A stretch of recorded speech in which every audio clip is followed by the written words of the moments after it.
Field marshal Syed Asim Munir की civil services academy के 52वें common training programme के तरबियती अफसरान से मुलाकात। फील्ड मार्शल ने कौमी सलामती के तकाज़ों, दाखिली और खारजी चैलेंजेस और इलाकाई अमन कौमी इस्तेहकाम के तहफ़्फ़ुज़ में मुसल्लह अफ़वाज के अहम किरदार पर रोशनी डाली। रियासती नज़्म व नस्क़ में बासलाहियत, शफ़ाफ़ और खिदमत गुजार सिविल ब्यूरोक्रेसी के किरदार को भी उजागर किया।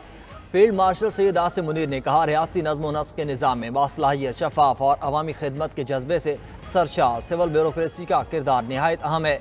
नौजवान अफसरान आला दर्जे की दयानतदारी, पेशेवराना महारत और कौमी वाबस्तगी का मुज़ाहरा करें। कौम की खिदमत को अब अपनी अवलीन तरजीह बनाएं।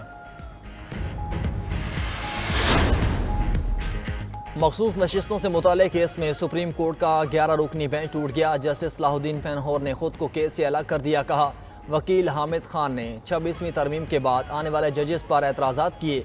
इन एतराज़ वाले जजेस में मैं भी शामिल हूँ।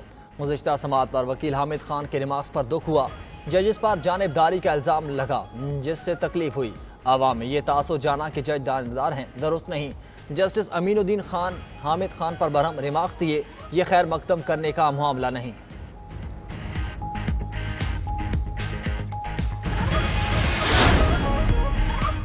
वफाकी बजट की मंजूरी पर शुक्रिया। वज़ीर आज़म ने अरकान के एजाज़ में नाश्ता रख लिया।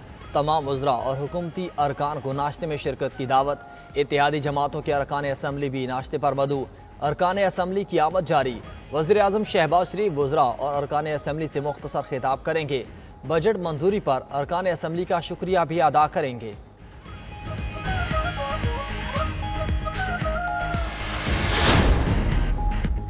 वज़ीर दाखिला मोहसिन नकवी से अमरीकी कायम मकाम सफ़ीर नेटली बैकर की यहाँ मुलाकात। बाहमी दिलचस्पी के अमूर और पाक अमरीका ताल्लुकात मुख्तलिफ शोबों में ताउन बढ़ाने पर तबादला ख्याल।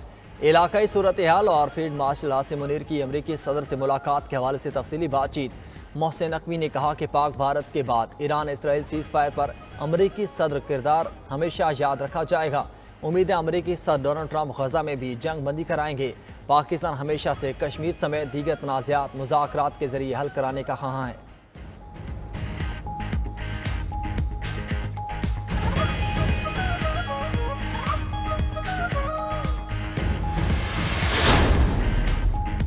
गजा जंग 2 हफ्ते में ख़त्म हो जाएगी, इसराइली मीडिया का दावा। टाइम्स ऑफ इसराइल का कहना है कि इसराइली वज़ीर आज़म नेतन्याहू और अमरीकी सदर डोनाल्ड ट्रंप गजा जंग ख़त्म करने पर रज़ामंद हो गए।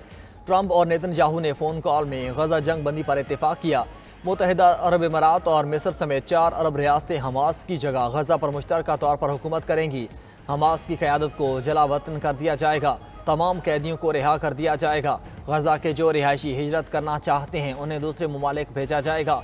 वाशिंगटन मगरबी किनारे के कुछ हिस्सों में इसराइली खुद मुख्तारी को तस्लीम करेगा।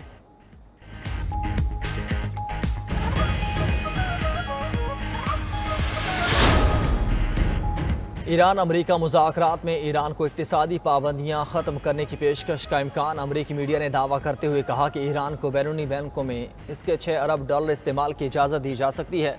मुज़ाकरात में अहम तरीन शर्त ईरान को यूरेनियम अफजूदगी की इजाज़त ना देना है।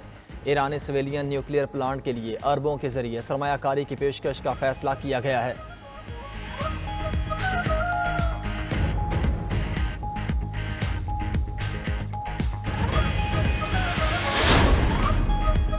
अमरीकी सदर ट्रंप के साथ मुलाकात का फिलहाल कोई मंसूबा नहीं। ईरानी वज़ीर ख़ारजा अब्बास इराक़ची की ट्रंप के ईरानियों से अगले हफ्ते मुलाकात करने वाले बयान की तरदीद। कहा, अगले हफ्ते कोई ईरानी वफ़द ट्रंप से मुलाकात के लिए वाशिंगटन नहीं जा रहा।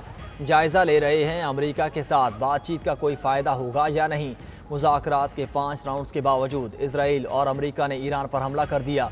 इसराइली और अमरीकी हमलों से ईरान की जौहरी तनसीबात को नुकसान पहुँचा।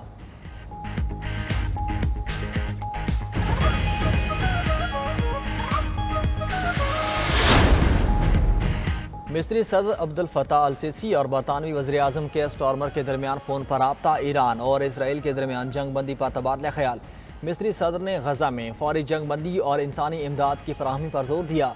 बरतानवी वज़ीर आज़म ने 2 तरफ़ा ताल्लुकात को मज़ीद मजबूत बनाने के अज़्म का इयादा किया।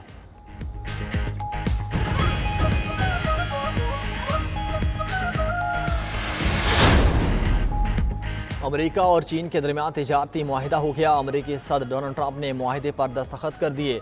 मुआहिदे के तहत चीन से अमरीका को नायाब मादनियात की तरसील को तेज़ किया जाएगा।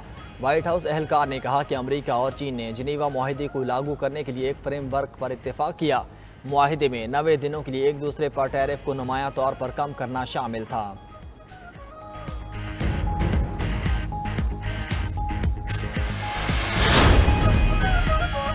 और मुहर्रम अल हराम के पेश नज़र पंजाब भर में दफ़ा 144 नाफिज। सूबे भर में दफ़ा 144 यकम से 10 मुहर्रम तक नाफिज रहेगी। मंजूर शुदा जुलूसों और मजालिस के अलावा कोई नई इख्तिरा नहीं होगी। अवामी मकामात पर हर किस्म के हथियार और आतिशगीर मवाद की नुमाइश पर पाबंदी आयद। इश्तियाल अंगेज़ नारों पर मुकम्मल पाबंदी। 9 और 10 मुहर्रम अल हराम को डबल सवारी पर पाबंदी होगी। वज़ीर आला पंजाब मरियम नवाज़ ने कहा कि मुहर्रम अल हराम में इख्तिलाफ और तफरका नहीं, तहम्मुल को अपनाएं। पंजाब हुकूमत ने मुहर्रम अल हराम में अमन व अमान की फ़ज़ा को यकीनी बनाने के लिए गैर मामूली इंतज़ामात किए हैं।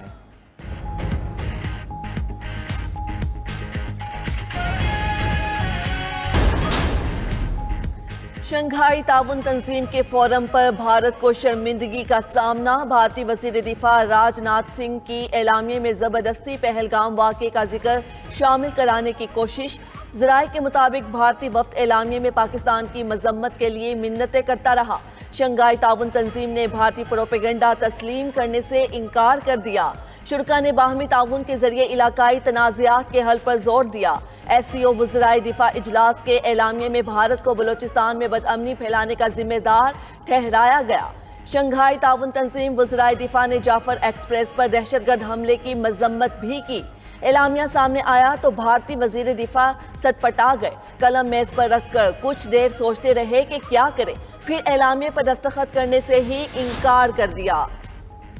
भारतीय वज़ीर दिफा पहलगाम वाक़े को पाकिस्तान से जोड़ने की कोशिश कर रहे थे। SCO इजलास में भारत के अलावा तमाम ममालिक ने पाकिस्तानी मौक़िफ़ की हिमायत की। वज़ीर दिफा ख्वाजा आसिफ का कहना है कि मेरी तकरीर से पहले भारतीय वज़ीर दिफा तकरीर कर चुके थे। वो कश्मीर की सूरत हाल से तवज्जो हटाने की कोशिश करते रहे। मैंने अपनी तकरीर में समझौता एक्सप्रेस बलोचिस्तान में दहशतगर्दी का जिक्र किया। मेरी तकरीर के बाद भारतीय वज़ीर दिफा ने दोबारा तकरीर करने का मौका मांगा, लेकिन उसे मुस्तरद कर दिया गया।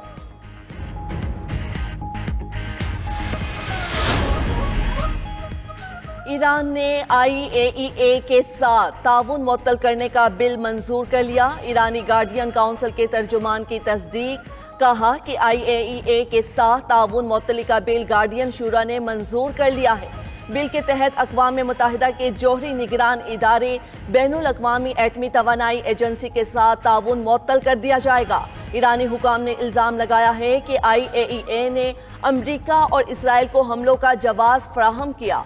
इसके बाद ईरानी रहनुमाओं की जानिब से एजेंसी के खिलाफ सख्त बयानात सामने आए हैं।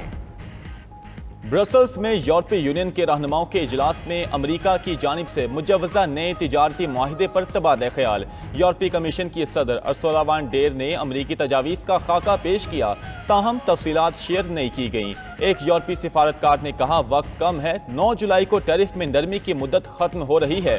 फ्रांस ने सख्त मौक़िफ़ का मुतालबा किया। इटली की वज़ीर आज़म ने कहा, नरम रवैया अपनाया जाए। जर्मन चांसलर फ्रेडरिश मर्स का कहना है कि यूरोपीय यूनियन को तेज़ और आसान मुआहिदे पर जोर देना चाहिए। खबर एजेंसी के मुताबिक यूरोपीय क़यादत अब ये फैसला कर रही है कि फौरी मुआहिदा किया जाए या बेहतर शराइत के लिए मज़ीद इंतज़ार किया जाए।